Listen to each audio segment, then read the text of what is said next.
Bharatiya Janata party के प्रदेश प्रवक्ता सुरेश चंद्र जोशी के द्वारा अल्मोड़ा में आज एक पत्रकार वार्ता की गई, जिसमें उन्होंने सरकार की उपलब्धियों का व्याख्यान किया।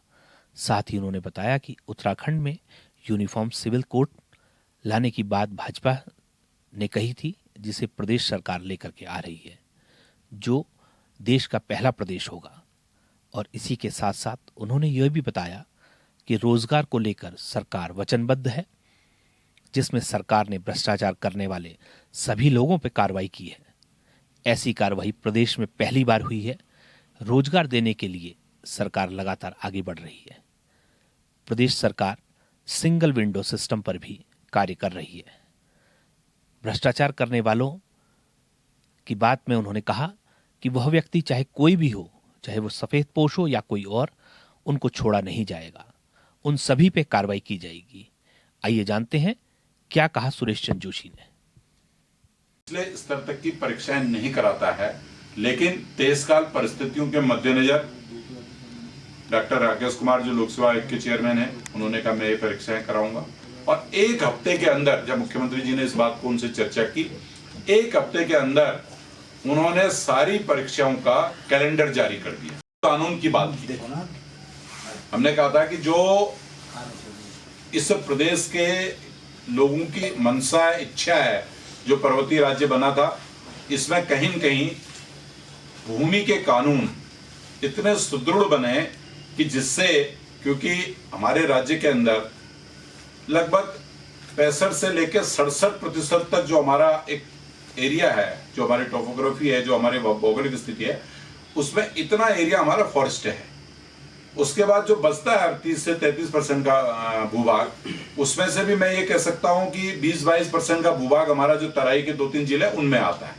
यानी जो हमारा पर्वतीय अंचल है, उसके पास जो हमारी कुल जमीनें बसती हैं वो बहुत कम बसती हैं, 15-16% की जमीनें बसती हैं। तो उन 15-16% की जमीनों का सदुपयोग कैसे हो, लोग उसका दुरुपयोग न करें, और उसके सदुपयोग के लिए क्या क्या योजनाएं हो सकती हैं और कौन सा सख्त से सख्त कानून बनना चाहिए, उस दिशा में भी एक कमेटी बनी है। कमेटी की रिपोर्ट सरकार को जा चुकी है और बहुत जल्दी इस प्रदेश को एक नया भू कानून मिलेगा। तो ये विषय सरकार ने आते ही बहुत तेजी से हमने शुरू किए हैं, और मुख्यमंत्री जी ने और उनकी सरकार ने एक संकल्प ये ले लिया है कि इस प्रदेश के अंदर भ्रष्टाचार किसी भी कीमत पर बर्दाश्त नहीं होगा। भ्रष्टाचार करने वाला व्यक्ति छोटा हो बड़ा हो, सामाजिक क्षेत्र में काम करने वाला हो, राजनीतिक क्षेत्र में काम करने वाला हो, वो जो भी भ्रष्टाचार करता है वो भ्रष्टाचारी है। यानी भ्रष्टाचारी को किसी भी कीमत पर उत्तराखंड बर्दाश्त नहीं करेगा। ये मुख्यमंत्री जी ने बहुत साफ साफ और स्पष्ट शब्दों में कह दिया है, और उन्होंने ये संकल्प भी ले लिया है। और उसके जो ताजा उदाहरण आप लोगों ने देखे होंगे, और मुझे ऐसा लगता है कि अभी ये तो एक शुरुआत है, लेकिन बहुत कुछ अभी स्टेट के अंदर इस भ्रष्टाचार की सफाई होना आवश्यक है, और उस सफाई के लिए सरकार बहुत तेजी से काम कर। साथ साथ हम लोगों ने डेवलपमेंट के इश्यूज को, भारत सरकार हमें निरंतर मदद कर रही है, चाहे रोड सेक्टर हो, चाहे टूरिज्म का सेक्टर हो, चाहे मत्स्य पालन, जैसे मैंने अभी कहा मत्स्य पालन का सेक्टर हो, चाहे कृषि का सेक्टर हो, हर सेक्टर में भारत सरकार मदद कर रही है। और उन सभी सेक्टरों में भी आपको आने वाले दिनों में बहुत बड़ी मात्रा में रोजगार के साथ साथ काम होता भी दिखाई देगा। और विशेषकर जो पर्वतीय अंचल हैं, वहाँ की स्वास्थ्य सुविधाओं को लेकर, वहाँ की चिकित्सा को लेकर, वहाँ के विद्यालयी शिक्षा को लेकर, उन सभी में सरकार का एक बड़ा फोकस है। जैसे आप ही का भी अल्मोड़ा मेडिकल कॉलेज की मैं बात करूं, तो हम लोगों ने अभी 234 करोड़ रुपए और इस पर रिलीज किया है, और उस 234 करोड़ के अगेंस्ट 2 अभी निविदाएं हुई हैं, जो काम निविदा भी हो गई है, और उसका वर्क स्टार्ट करने के लिए 11 तारीख यानी परसों से काम स्टार्ट करने के लिए कॉन्ट्रैक्टर को निर्देश भी दे दिए गए हैं, जिसमें 91.23 कुछ ऐसे करके एक वर्क है, और 143 का 1 है। तो जो अपने छूटे हुए काम है मेडिकल कॉलेज के, उनको भी हम लोग बहुत जल्दी यहाँ पर को शुरू कर रहे हैं। ऐसे ही अभी अपनी जो सड़क है ये अल्मोड़ा से लेके पनार तक की, इस सड़क का हम लोगों ने फर्स्ट फेज और सेकंड फेज के काम हो रहे हैं, लेकिन इसके भी भारत सरकार को प्रस्ताव गए 2 लेन के, और मुझे आशा उम्मीद है कि बहुत जल्दी इसके 2 लेन के प्रस्ताव भी पारित होंगे। तो यानी कुल मिलाकर के हम लोग हर क्षेत्र में बहुत तेजी से काम कर रहे हैं। एजुकेशन के क्षेत्र में अभी सरकार ने स्टेट ने लगभग 2 से 3% तक का इसका बजट बढ़ाया है शिक्षा में, और उसके साथ साथ आगे भारत सरकार से भी हमको इसमें भरपूर मदद मिल रही है। और अभी विषय आया था कि राजस्व पुलिस जो है, लेखपाल हमारे जो पटवारी हैं, वो बहुत ऐसे स्थान है कि जहां पर को कानून व्यवस्था को लेकर के सुदृढ़ता नहीं हो पा रही है। तो उसी को मद्देनजर रखते हुए सरकार ने यह भी निर्णय लिया है कि वो गांव, वो एरिया जहां पर इस तरह की दिक्कत है, हम उसको रेगुलर पुलिस पे उसको डालने जा रहे हैं। उसमें अभी 2 दिन पहले कैबिनेट ने डिसीजन लिया है कि कुछ गांवों को हम जो है रेगुलर उस पर डालेंगे और साथ साथ ही कुछ नए थाने खोलेंगे। तो कुल मिलाकर के चाहे वो कानून व्यवस्था का विषय हो, चाहे डेवलपमेंट का विषय हो, चाहे हमारे इश्यूज हों, उन सब में सरकार बहुत तेजी से काम कर रही है। और विशेष करके मुख्यमंत्री जी लगभग हर विषय की स्वयं मॉनिटरिंग कर रहे हैं, और मॉनिटरिंग ही नहीं कर रहे हैं, उनका प्रवास नित्य जो है कि एक जिले में एक दिन का रात्रि प्रवास। अभी बारिश के टाइम पर आपने देखा होगा रुद्रप्रयाग थे, उससे पहले नैनीताल थे।